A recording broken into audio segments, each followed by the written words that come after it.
Dans ma semaine Twitter, on dit adieu à Charlie Munger, mort à 99 ans, qui fut bien plus que le bras droit de Warren Buffett dans Berkshire Hathaway entre 1975 et 2023. Bien que je ne sois pas du tout adepte des conseils en développement personnel, voici deux citations de Munger qui me semblent précieuses. Apprenez tout au long de votre vie en lisant avec voracité. Cultivez la curiosité et efforcez-vous de devenir un peu plus sage jour après jour. Partout où il y a une grosse commission, il y a une probabilité élevée d'escroquerie.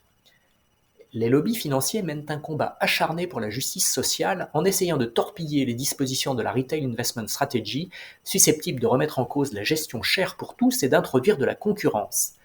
Le dernier des mammouths à avoir dégainé son argumentaire est l'EFAMA, qui défend les intérêts des gérants d'actifs en Europe. L'EFAMA veut bien garder de la RIS, ce qui n'engage pas à grand-chose. Fournir les documents dans un format numérique, aligner les règles des produits de placement et des produits d'assurance, améliorer la littératie financière des particuliers et surveiller de près les méchants finfluenceurs. Mais tout le reste doit être jeté aux orties, car ce n'est pas bon pour les particuliers. Et qui mieux que les gérants d'actifs sait ce qui est bon pour les particuliers?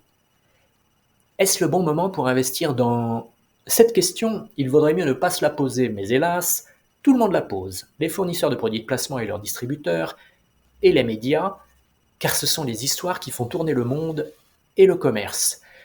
Et pourtant, le market timing, puisque c'est ainsi qu'on qualifie en bon français l'exercice futile consistant à se demander quand entrer sur un marché et quand en sortir, ça ne marche presque jamais. Dit et fait, un grand gérant d'actifs états-unien a testé 720 stratégies systématiques de market timing. 690 sous-performent une stratégie buy and hold consistant à être investi en permanence sur un actif risqué, seulement 30 surperforment. Market timing? Nein, danke. Le private equity, tout le monde en veut. Même le fonds souverain norvégien, qui gère plus de 1300 milliards d'euros, aimerait bien se lancer. Le Parlement avait refusé sa première demande il y a 15 ans. Peut-être qu'il accédera à la nouvelle requête du fonds qui estime qu'eu égard à sa taille, à son expertise et à sa réputation, il pourrait s'attendre à obtenir des performances nettes de frais supérieures à celles de l'investisseur moyen en actions non cotées.